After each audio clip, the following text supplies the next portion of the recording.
Hello friends, welcome to watcher planet.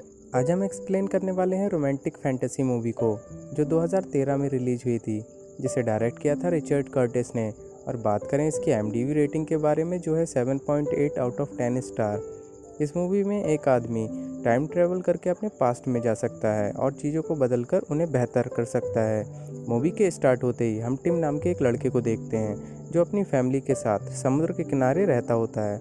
उसकी family में उसके पिता जेम्स जो एक रिटायर्ड प्रोफेसर हैं, और उसकी माँ और उसकी एक बहन जिसे वो किटकैट बुलाता है, और उनकी फैमिली में उसके साथ अंकल जो उसकी माँ के भाई होते हैं, वो भी उनके साथ रहते हैं। टिम अपनी फैमिली के साथ बहुत एंजॉय कर रहा होता है और वो हर साल घर पर पार्टी रखते हैं।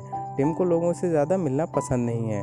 एक दिन टिम के पिताजी टिम को कुछ बताना चाहते थे जो उनके पिताजी ने उन्हें तब बताया था जब वो 21 साल के थे। अब टिम भी 21 साल का हो चुका है। वो उसे बताते हैं कि हमारी फैमिली के मेल पर्सन में ऐसी पावर है जिससे वो टाइम ट्रैवल कर सकता है। वो अपने पास्ट में जा सकते हैं और इस तरह वो अपने आने वाले फ्यूचर को सुधार सकते हैं। लेकिन टिम उनकी बात पर विश्वास नहीं करता। फिर वो उसे बताते हैं ऐसा करने के लिए उसे किसी भी अंधेरी जगह पर जाना होगा और अपनी मुट्ठी बंद करके उस मेमोरी के बारे में सोचना होगा जहां वो जाना चाहता है। पहले तो टिम हंसने लगता है, फिर इसे आजमाने की कोशिश करता है और वो इसमें कामयाब होता है। वो टाइम ट्रैवल करके न्यू ईयर वाली पार्टी की रात में जाता है और वो करता है जो उसने पहले नहीं किया था। वापस आकर वो अपने पिता से बात करता है जो उसे बताते हैं कि इस बारे में उसकी माँ को भी पता नहीं है। वो कहते हैं वो सिर्फ इसका इस्तेमाल अपनी ज़िंदगी बेहतर बनाने के लिए कर सकता है और शोहरत पाने के लिए उसे टाइम ट्रैवल नहीं करना चाहिए, वरना वो कभी ज़िंदगी में खुश नहीं रहेगा और बिल्कुल अपने दादा और उनके भाई की तरह अकेला ही रह जाएगा। टिम को अपनी लाइफ में प्यार की ज़रूरत है और वो इस पावर को अपना प्यार पाने के लिए इस्तेमाल करता है। फिर उसे इसका मौका मिलता है और उसकी बहन की दोस्त उसके यहाँ 2 महीने के लिए रहने आती है जिसका नाम शार्लोट होता है। उसे इम्प्रेस करने के लिए टिम जो भी गड़बड़ करता है उसे टाइम ट्रैवल करके सुधारने लगता है। टिम शार्लोट में इतना खो गया था कि उसे टाइम ट्रैवल के बारे में याद ही नहीं रहता था। शार्लोट जिस दिन अपने घर जाने वाली थी उस दिन तक टिम रुका रहा और अपने दिल की बात कहने के लिए जब वो रात को उसे प्रपोज करता है तब वो उसे कहती है तुमने ये बात कहने में देर कर दी, उसे ये बात पहले बतानी चाहिए थी ताकि वो एक दूसरे के साथ टाइम स्पेंड कर सकते थे। फिर वो टाइम ट्रैवल करके 1 महीने पीछे जाता है, फिर शार्लोट को प्रपोज करता है। तब वो उसे कहती है तुम बहुत जल्दबाजी कर रहे हो, तुम्हें मुझे प्रपोज कुछ दिनों के बाद करना था। फिर टिम को लगता है उसे वो कभी पसंद ही नहीं था और टाइम ट्रैवल करके किसी का मन बदला नहीं जा सकता और इसीलिए वो अपने पहले प्यार को भुला देता है। फिर हम देखते हैं टिम लॉयर बनने के लिए लंदन जाने की तैयारी करता है। फिर उसके मामा उसे कुछ पैसे देकर उन्हें संभाल कर रखने के लिए कहते हैं। लंदन जाकर वो अपने पिता के दोस्त से मिलता है जो एक ड्रामा राइटर है और हर टाइम गुस्से में रहता है। टिम का स्वागत वो उसके ऊपर चिल्लाकर करता है कि उसके दिमाग में एक अच्छा आइडिया आया था जो उसके आने से गायब हो गया। फिर हम देखते हैं टिम नौकरी करता होता है। उसके आसपास काफ़ी लड़कियां होती हैं लेकिन उसकी किस्मत में सिर्फ उसका कलीग ही लिखा था। एक रात वो अपने दोस्त जे के साथ एक क्लब में जाता है जहां ब्लाइंड डेट गेम चल रहा होता है, जहां अंधेरे में टिम मैरी नाम की लड़की से मिलता है और उससे फ्लर्ट करता है। जब वो बाहर आती है तब वो दोनों एक दूसरे को पहली बार देखते हैं। मैरी उसे अपना नंबर देती है और वो दोनों एक दूसरे को पसंद करने लगते हैं। फिर वो खुशी खुशी अपने घर जाता है जहाँ जाकर वो हैरी को देखता है जो अभी भी गुस्से में होता है। वो उसे बताता है कि आज उसने एक नया ड्रामा की ओपनिंग की थी और सबने उसकी तारीफ की, लेकिन एक एक्टर अपनी लाइन भूल गया जिससे वो दुखी था। हैरी को देखकर टिम उसकी मदद करने के लिए सोचता है और वो टाइम ट्रैवल करके वो हैरी के साथ उस एक्टर के पास जाता है जो लाइन भूल गया था। वो उसे कहता है तुम्हें अपनी लाइन से ठीक से याद कर लेनी चाहिए, लेकिन बाद में वो देखता है कि डायलॉग भूलने वाला एक्टर कोई और ही था और वो फिर से टाइम ट्रैवल करता है और उस एक्टर की मदद करता है। टिम की वजह से हैरी का प्ले अच्छा जाता है। फिर जब वो मैरी को कॉल करने के लिए जाता है तब उसे समझ आता है कि उसने हैरी की मदद की जिससे वो उस लड़की को कभी मिल ही नहीं पाया। हैरी तो खुश था लेकिन टिम मैरी के बारे में सोचकर दुखी था।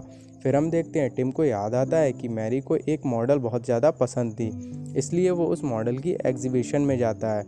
उसके साथ किटकैट भी होती है। फिर कुछ देर बाद उसे मैरी दिखती है, वो उसे मिलने जाता है। तब वो उसे पहचान ही नहीं पाती और वो फिर से कोशिश करता है। तब मैरी उसके साथ टाइम बिताने के लिए मान जाती है। मैरी के साथ टाइम बिताने के बाद उसे पता चलता है कि मैरी का अब एक बॉयफ्रेंड है जिसका नाम रूपर्ट है।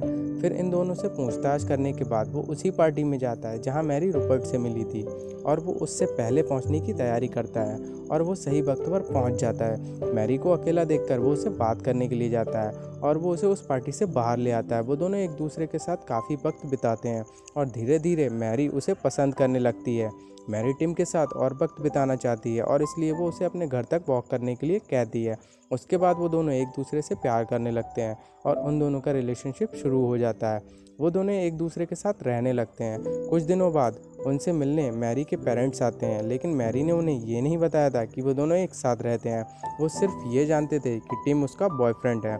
उन दोनों से बात करने के बाद टिम उन्हें पसंद आ जाता है। एक दिन टिम को शार्लोट दिखती है। शार्लोट उसे अपने एक फ्रेंड से मिलाती है, जिसे वो अपनी गर्लफ्रेंड कहकर मिलाती है। टिम को लगता है ये दोनों लेस्बियन हैं, लेकिन ऐसा कुछ भी नहीं था और वो बातें इतनी बिगाड़ देता है कि पास्ट में जाकर फैसला करता है वो शार्लोट से मिलेगा ही नहीं। लेकिन बाहर जाते वक्त शार्लोट उसे देख लेती है और वो दोनों एक दूसरे से बात करने लगते हैं। वह टिम को डिनर पर ले जाती है और वो उसे कहती है कि अब वो उसे पसंद करती है और उसे टिम को रिजेक्ट नहीं करना चाहिए था। वो उसे अपने घर आने के लिए इनवाइट करती है और उसे अंदर बुलाती है, लेकिन टिम अंदर आने से मना कर देता है और तब उसे समझ आता है कि वो मैरी से कितना प्यार करने लगा है। घर जाकर वो मैरी को जगाता है और उसे शादी के लिए प्रपोज करता है और मैरी मान जाती है। टिम उसे अपनी फैमिली से मिलाने के लिए ले जाता है और मैरी उसकी माँ से आसानी से घुल मिल जाती है। फिर हम देखते हैं टिम अपनी फैमिली को बताता है मैरी प्रेग्नेंट है और वो जल्द ही शादी करने वाले हैं। शादी के दिन मैरी वही गाना चलाती है जो टिम और उसके पिता का फेवरेट गाना है और तूफान के बीच उनकी शादी हो जाती है। फिर टिम बेस्ट मैन के स्पीच देने के लिए सबको कहता है, लेकिन वो सब बुरी स्पीच देने लगते हैं। फिर वो बाद में टाइम ट्रेवल करके अपने पिता को स्पीच देने के लिए कहता है। वो अपनी स्पीच से खुश नहीं होते और वो भी टाइम ट्रेवल करके पहले से बेहतर स्पीच देते हैं। फिर हम देखते हैं टिम और मैरी की बेटी होती है, जिसका नाम वो लोग पोजी रखते हैं। वो एक नए घर में शिफ्ट होते हैं और टिम को टाइम ट्रेवल करने की ज़रूरत नहीं पड़ती और एक साल बीत जाता है। फिर टिम की बेटी का बर्थडे आता है और चीज़ें बदलने लगती हैं। हर कोई आता है सिवाय उसकी बहन के। उसे खबर मिलती है कि किटकैट का एक्सीडेंट हो गया है और अपने एक्स बॉयफ्रेंड से झगड़ने के बाद गुस्से में शराब पीकर निकली और उसका एक्सीडेंट हो गया और इसीलिए वो नहीं आ पाई। फिर किटकैट को हॉस्पिटल में तकलीफ में देखने के बाद टिम अपने आप को नहीं रोक पाता और अपने पास्ट में जाकर किटकैट को सही वक्त पर बचा लेता है। टिम उसकी ज़िंदगी सुधारना चाहता है। फिर वो उसे टाइम ट्रेवल की सच्चाई बताता है। फिर वो टाइम ट्रेवल में जाकर उस पार्टी में जाता है जहाँ किटकैट उस लड़के से मिलती है जिसे मिलकर उसकी ज़िंदगी बर्बाद हो रही थी।